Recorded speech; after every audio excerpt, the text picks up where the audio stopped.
esta trágica escena de feminicidio, transfeminicidio. Obviamente la de hoy no está confirmado todavía, tengo entendido que las autoridades no la han confirmado, pero Claudia, tú has defendido y has hecho tus estudios en defensa de que la comunidad trans pueda jugar en el deporte conforme a su género, no conforme a su cisgénero. Y, y eso es algo bien interesante porque tú eres atleta. O sea, Sí. y tú eres atleta de jugar voleibol, ¿verdad? De nivel profesional y también colegial en Estados Unidos. Y yo te conozco en gran medida jugando voleibol. De hecho, sé que te operaste un hombro y yo sé que después de eso pues ya no es lo mismo, obviamente, y has decidido, by the way, ella era de la más alta, yo pensaba que, y resulta que era de las más bajitas del equipo, este, Sí. y para mí es altísima, pero bueno. Y Golo y Chelo que están escuchándonos, los otros días me escucharon decir que yo entendía ese tema de la comunidad trans, pero en los deportes de combate me costaba mucho Ujú. más, especialmente en el deporte de boxeo, donde recientemente salió a relucir que van a permitir la federación, ¿verdad? Algunas de las federaciones, no todas, van a permitir que personas que nacieron con sexo masculino puedan luchar o pelear por la rama femenina. Todos, creo que de una forma u otra, hemos hablado o tenido algún tipo de comentario de esto. Yo siempre he pensado que lo mejor es crear una rama de la comunidad trans adicional, que obviamente femenino, masculino y trans. Tú no piensas así. Y honestamente yo quiero escucharte porque creo que esta conversación no, es muy difícil de tener con alguien que no sea objetivamente lo suficiente como para poder tener una conversación conmigo sin que me diga que yo soy antitrans. Y simultáneamente, a mí me cuesta entender tu posición porque me parece que simplemente biológicamente hablando, hay unas ventajas, sobre todo los deportes de combate, que tiene obviamente quien tiene testosterona o nace con unas tendencias, ¿verdad?, de cierto tipo de músculo. Como en el caso de los varones, que obviamente nacen naturalmente con unas posibilidades físicas que le permiten unas ventajas en ciertos deportes, no en todos, pero en ciertos deportes. Sí, yo entiendo que es un tema que, pues, y siempre lo he mencionado, que levanta muchas pasiones, la realidad. Pero no estamos hablando necesariamente de hombres y mujeres. Primero estamos hablando de mujeres trans, que hay muchas personas que dicen, no, es que tiene el cuerpo biológico como hombre, pero estamos hablando de mujeres trans. Y muchas veces en los deportes, como la NCAA, como el Comité Olímpico Internacional, estas mujeres trans tienen que suprimir su testosterona, se están tomando hormonas, o sea, que no es que estamos hablando, por ejemplo, que a veces a mí me mandaron un video, me acuerdo, de LeBron James donkeando y me dijeron, viste, esto no es justo para las mujeres. Pero es que no estamos hablando de ese escenario, estamos hablando de mujeres trans que están tomándose hormonas que les baja la masa muscular. Estamos hablando de personas que están rebajando su testosterona para entonces competir en deporte femenino. O sea que eso es importante hacer esta distinción, que estamos hablando de hombres y mujeres, estamos hablando de mujeres trans. Y me mencionas que también es un planteamiento que hacen muchas Perdóname, personas, ¿tiene que ser transexual o puede ser transgénero? transgénero. O Ujú, sea, porque eso es para una persona ser transexual y hacer esas cirugías, primero, no son muy común porque son muy costosas. ujú. Y segundo, hay personas que Y no lo quieren dolorosísima. hacer, exacto, porque es someterse a ese tipo de procedimiento y eso es completamente entendible y siguen siendo mujeres trans. Pero que mencionaste es de hacer una liga separada. Ok, hombre, espérate, para entender, y Pedro, si quieres en confianza, si no No, quieres no, meterte, no hay problema. no, Claudia, adelante. Pero sí, o sea, quiero entender algo. El, o sea, que no, Lia Thomas, por ejemplo, no es transexual, es transgénero. Ella es una mujer transgénero. El término Oh. transgénero es como se llama esa umbrella term. Y ella está ahora mismo ella está tomando, ella lleva un Para la año. gente que no sabe quién es Lia Thomas, es la famosa Sí, nadadora que creó toda la controversia porque empezó a ajá, romper récord en el mundo de la natación. exacto. Bueno, y quiero aclarar también porque decían de que a ella le fue mal nadando en el equipo de los varones, y eso no es cierto. Ella también le fue muy bien nadando en el equipo de los varones. Ella estuvo, como requiere la NCAA, ahora han hecho unos cambios, pero como requiere en ese momento la NCAA, ella estuvo un año suprimiendo su testosterona para entonces participar en el equipo de las mujeres. Y pues salió victoriosa. Y entonces, y ahora ya está también tratando de competir en las Olimpiadas, que ahora mismo tiene un caso en el Court Arbitration of Sports para que la dejen competir, porque ahora las Olimpiadas están diciendo que para natación, pues cambiaron el protocolo, que si tú no suprimiste tus testosterona y controlaste más tu puberty desde los 12 años, pues no puedes competir. O sea que si no hiciste antes de la pubertad, no hiciste la transición, pues no la puedes hacer después. ¿Y qué persona o niño, niña de 12 años va a saber ya con certeza que es una persona trans? Eso es una manera para que excluir a las mujeres trans del deporte. Y Ron DeSantis ya se encargó, y también el gobernador de Texas, Greg Abbott, de hacer ilegal cualquier tratamiento. Exacto. Y en Animal. Ohio le fueron por mano. encima del veto, by the way, que ese caso para mí es bien triste porque el gobernador, siendo un republicano conservador, dice, mira, es que el problema de no darle tratamiento médico no resuelve el problema, ¿sabes? Entonces, al revés, especialmente el tratamiento médico de salud mental y personas que ya están transicionando, dejarlos ahora de repente sin servicio, eso pues es cruel. Y eso lo dijo un gobernador republicano conservador, ¿verdad? Y es un poco interesante, la legislatura le fue por encima del veto, para los que no saben, y pues obviamente la ley entró en vigor sin la firma del gobernador de Ohio. Ok, pero en el caso de, o sea, pero es que de verdad, Claudia, yo de nuevo te respeto mucho y sé que tú estudiaste el tema mucho más de lo que yo he estudiado.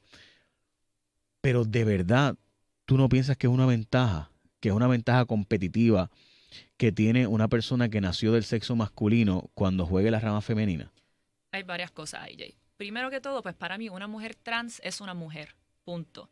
Y entonces, ahí cuando me hablan de una ventaja indebida, primero que todo, el deporte está lleno de ventajas. O sea, por ejemplo, yo mido 5'9". Jugué contra compañeras que medían 6'4". Pues claro que esa compañera tiene una ventaja de altura, pero eso no determina que si va a ser mejor jugadora o no. Hay otros factores también.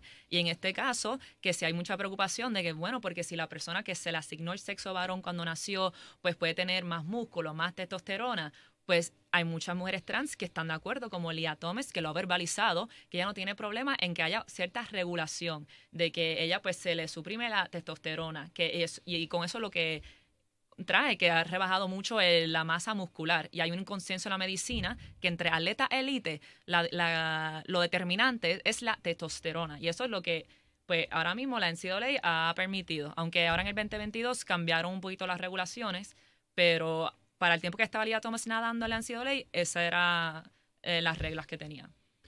Te quiero hacer una pregunta, pero entonces, ¿se recurre a una prueba para medir entonces el nivel de esa hormona? Correcto, sí. Ellas tienen que demostrar, mira, yo me sometí a estas pruebas, estuve un año con estos medicamentos y puedo comprobar que no hay una ventaja indebida. O sea, que es un proceso, un protocolo, lo cual ella tuvo que hacer y hay otras atletas también de la NCAA que lo han tenido que hacer. Y de masa muscular no hay una prueba. Pues esa prueba de la testosterona, y aparte de esas otras pruebas que le hacen, pues sí refleja que ella pues se le rebajó la masa muscular. Y ella lo ha dicho, que sus tiempos son muy distintos, que no para nada se siente igual de lo que era cuando estaba en el equipo de los varones. O sea, que sí fue un cambio. Pero una cosa es que tú naces con una ventaja natural y otra cosa es que tú entonces suplementas o buscas de alguna forma una ventaja o obtienes una ventaja de forma no natural. Por ejemplo, el caso de Caster Semenya, que es la mujer surafricana, que es un fenómeno del track and field, del atletismo. En ese caso para mí sí es bien revelador, porque ella nace con un nivel de testosterona, es mujer. Sí, o sea, intersex. Exacto, ella tiene un asunto de intersex. Y digo un asunto, ¿verdad? Esto es como si fuera una condición. Ella nació así, ella nació en unas circunstancias que naturalmente tiene unos niveles de hormonas testosterona mucho más altos. Y ella le pidieron suprimir sus niveles de testosterona. Entonces, pero espérate, es que yo nací con esta circunstancia, no es como que yo lo suplementé de alguna forma. En ese caso, la Corte, ¿verdad? El cuerpo europeo, pues le dio la razón. Y, ¿verdad? De hecho, le dio la razón de que tenía razón, pero no que podía competir, cosa que, ¿verdad? Son otros 20 pesos. Y ese caso, ese caso a mí me parece como que es diferente porque, de nuevo, no fue que yo me suplementé, que es lo que pasa con los esteroides. O sea, si yo voy a jugar en un deporte y tengo una ventaja indebida porque me suplementé una ventaja indebida que no es en igualdad de condiciones a todos los demás, pues automáticamente yo quedo proscrito en ese deporte. Sin embargo, si es trans, tu posición es que no. No es que esa persona se suplementó directamente, pero indirectamente tiene unas ventajas competitivas sobre los demás. En ese caso, pues si ella tiene cierto nivel de testosterona para competir en el deporte femenino, yo siempre lo he visto como este punto medio. Si tú eres una mujer trans y vamos a reconocer tu identidad de género, pero entonces como tenemos también esta preocupación de la igual de oportunidad en el deporte femenino, pues este punto medio vamos a suprimir tu nivel de testosterona, que incluso hay también debates de que si eso... que por ejemplo, que hay mujeres que normalmente tienen más testosterona que los hombres, que algunos hombres, o sea, que todavía hace falta todavía más estudio y conocimiento de este tema. Pero decir categóricamente que es injusto, eso no es correcto. Pero de acuerdo en que hay casos y casos, ¿verdad? Porque de nuevo, el caso de Semenya es el mejor caso. O sea, Semenya tiene unos niveles de testosterona más altos que algunos hombres. En efecto, es así. Y obviamente ella juega y se identifica con el sexo femenino. O sea, sexo y género. O sea, las dos cosas. En ese caso, pues es natural. So, es como que, pues ni modo, pues que ella va a hacer. Pues no le queda alternativa. O sea, ella no tiene la culpa de haber nacido dotada. So, pues sería como si yo tuviera que tomarme una pastilla. Si soy el niño genio, si soy Luis Balbino, me tengo que tomar una pastilla para no ser genio. Pues, por Dios. O sea, eso es obvio, tú usas tus dotes naturales. Porque esa es la naturaleza. Las hermanas Williams, they were gifted. Pero si no ya se tuvieron el papá que tuvieron, no hubieran desarrollado la capacidad, ¿verdad?, de ser las mejores atletas del mundo. Y si no hubieran tenido la mamá disciplinada y que apoyaba a ese papá en esa obsesión hasta cierto punto que él tuvo y que ellos tuvieron como familia de jugar, salir de Oakland ¿verdad?, y llevarlas a los mejores a competir contra los mejores del mundo. Bueno, pues si no llega a tener una familia así, no importa how gifted you were, o sea, no importa con la ventaja competitiva que tú naciste en tu cuerpo, no vas a lograr desarrollar esa disciplina, que es lo que las hizo las mejores del mundo, ¿verdad? Porque hay que entender que el deporte es mucho más disciplina ¿verdad? Que especialmente en esos niveles altos, ¿verdad? Porque cuando tú juegas contra gente que no tiene tu nivel de talento, pues seguro tú le pasas ¿verdad?, el rolo. Cuando llegas a los niveles de jugar en NCAA como tú, pues ahí, ya como estás con gente que está a unos niveles, pues la disciplina es lo que te va a llevar a otro nivel. Michael Jordan, ¿verdad? Etcétera. Ok. So, dicho eso, ahí me cuesta entender la posición. Y me gustaría que me dieras un último argumento en los deportes de combate. Porque en los deportes de combate, ahí de por sí, igual que en atletismo, pero particularmente los de combate, tú estás arriesgando tu vida. O sea, en golpes, o sea, con puños, patadas, ahí hay riesgo de muerte. Entonces, decirme a mí que una persona trans en la comunidad de UFC, o sea, that's life threatening. O sea, ahí la vida corre peligro. ¿Tú no crees que ahí, o en ese tipo de deporte de contacto, es demasiado? No me parece similar a lo que hemos hablado. Primero que todo, en el boxeo, las diferentes divisiones, todos tienen el mismo peso y es hasta más regulado en el boxeo. Y segundo, no podemos ser tan absolutistas de que solo porque esta persona se le asignó el sexo de varón, automáticamente ya va a ser más fuerte que sus competidores o competidoras. Por ejemplo, yo prefiero coger un puño de mi papá que de Amanda Serrano. O sea, tampoco podemos ser tan absolutistas. Pero tu papá es un santo de Dios, por Dios. Pero para dar un ejemplo que hay que ser, no vamos a ser tan absolutistas así de que automáticamente... Bueno, Amanda Serrano, yo tampoco quiero coger un puño a Amanda Serrano, estamos claros. Por eso. Pero sí. Y hay boxeadores, hombres trans, como Patricio Manuel, que está compitiendo contra hombres cisgénero y le va sumamente bien, que eso es otro argumento, que la preocupación siempre es la mujer trans, Claudia, o la noción del sexo débil. Es que va a haber unas excepciones. No, bueno. Sí. ¿Tú crees que yo pienso que Amanda Serrano es débil? Es que la persona que ha visto a Amanda Serrano físicamente sabe que de débil no tiene un pelo. Pero de ahí a decir que puede pelear contra Mike Tyson, bueno, Mike Tyson obviamente está en un peso mucho más alto, pero de ahí a plantear que puede pelear con Finito López, que era este boxeador que nunca peleó una pelea con nadie, ¿verdad? Probablemente el boxeador de la historia simplemente que pesaba 108, 110 libras y por tanto pues nunca pudo pelear en esos pesos.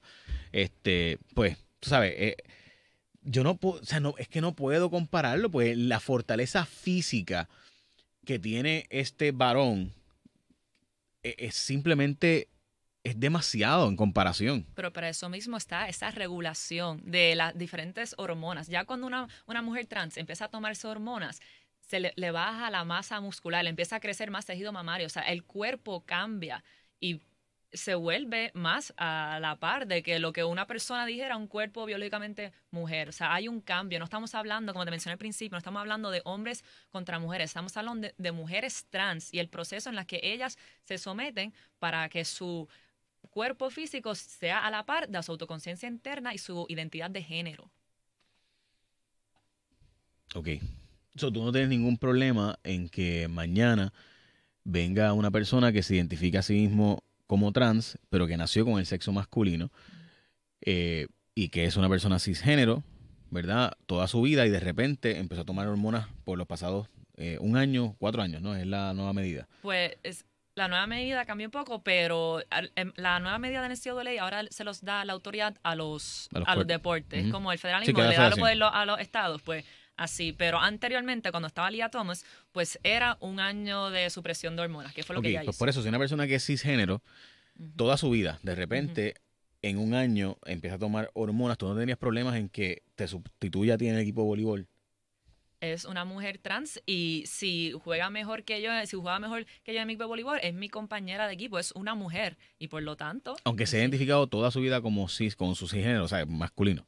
si pasó por ese proceso de suprimir su testosterona por 1 año, como requería la NCAA, pues sí, porque es una mujer y yo reconozco su identidad de género. Y que pienso que debemos de hablar ese argumento que mencionaste de crear una liga separada, que es un argumento que me parece que es buena intención y muchas personas lo plantean. Pero parte de la premisa, una mujer trans, te pregunto yo, ¿una mujer trans para ti es mujer? ¿Sí o no? Y si tu respuesta es que sí, la mía es que sí, pues ¿por qué una mujer trans va a estar en el equipo de los varones Mira, o en otra liga? yo dije esto a mí me invitaron, Pedro, a dar para que te quieras entrar en la conversación en confianza, Pedro. A mí me invitaron a dar yo no sé si le llaman commencement speech, no, el discurso de graduación de la Universidad Adventista. Y obviamente la Universidad Adventista, pues ahí están los adventistas, ¿no? Y obviamente hay gente que no es adventista, mucho, o sea, de los cientos de estudiantes graduando, pues habían unos cuantos adventistas, pero que la mayoría no lo eran. De hecho, había gente de la comunidad LGBTIQ allí y fueron y me dieron las gracias por haber dicho lo que dije. Oye, me estuvo bien interesante porque a mí no me quiere mucho la derecha, tampoco me quiere mucho la izquierda. Entonces, pues como que a veces uno se siente como que weird, tratando de ser lo más objetivo posible dentro de mis incapacidades y mis limitaciones. Y una de las cosas que ocurrió es que yo dije allí, en el discurso, que yo estaba convencido de que había gente que nacía en el sexo del cual no se sentían parte. Y que yo estaba seguro de que había gente que nacía, que desde nacimiento se sentían masculinos, aunque nacieron en el sexo femenino.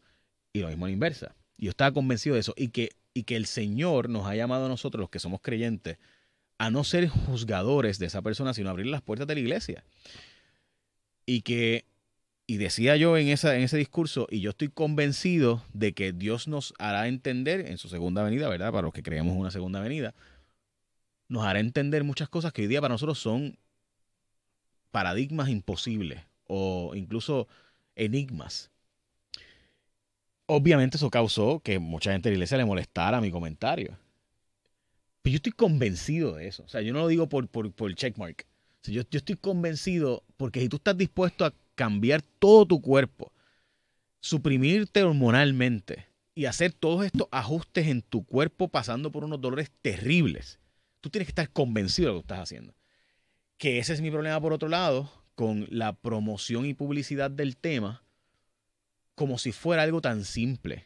Para mí eso es un problema también, porque yo creo que es algo que debe tomarse en consideración cuando ya tú seas una persona adulta. Esa es mi opinión, puedo estar equivocado.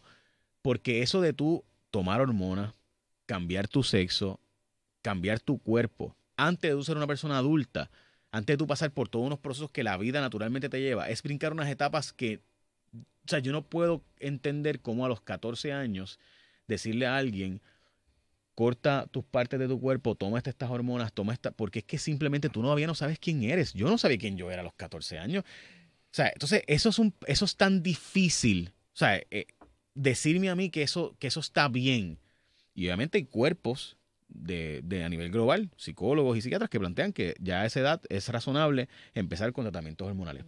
Yo difiero de eso totalmente. Sí. La ciencia te respalda, o sea, eso que tú acabas de describir. Es científico. Exacto, la disforia de género es una condición Existe. y está codificada, sí, por Sí, supuesto. no, y existe, pero para mí es como que, mano, no pudiéramos esperar unos cuantos añitos más para que estés seguro y no pues, después pase por eso de transición. Y lo que tenemos que hacer es educar a la sociedad para que no tenga esta forma de juzgar a esta persona que tiene disforia, pero que si lo que hacemos es empujarla a que se opere o que te empiece a tomar medicamentos a los 14 años, después puede decir, caramba, ¿sabes qué? Voy a detransicionar. No sé, yo siento que es un poco como que estamos forzándonos a tomar decisiones demasiado jóvenes. A mí lo que me preocupa y me interesa lo que tenga que decir Claudia, es el hecho de que también miramos esto desde el mismo filtro que miramos el aborto, porque nos interesa muchísimo todo lo que tiene que ver con la sexualidad y sobre todo las doctrinas religiosas que andan alarmadísimas con la modernidad, el cambio de la familia, las libertades. Y desgraciadamente creo que por lo que he leído y por lo que he aprendido escuchando a mis estudiantes, a mis hijos, a mis hijas, me parece que es importante reconocer que esta es una condición científica, ¿verdad? Científicamente nombrada y tratada. Pero debemos cuidarnos de no aplicarle la doctrina religiosa a todos estos asuntos para reprimirlo, porque entonces... Pero por otro lado tampoco podemos empujar a la gente a tomar decisiones cuando son demasiado jóvenes. Entonces yo no sé, esto es como los padres que obligaban al muchacho a ir a la iglesia y se vuelven mega rebelde después. ¿Me entiendes? O sea, porque también es eso, o sea, también es que en efecto hay gente que te pone esta condición de que tienes que ir a la iglesia, y entonces son, por si acaso, en la iglesia... ¿Estás hablando de mí? Cuando yo estaba, no sabía, cuando yo me crié en la iglesia decíamos los HP. Porque los HP eran los hijos del pastor, que se volvían súper rebeldes y no querían saber de la iglesia. Entonces eran los HP.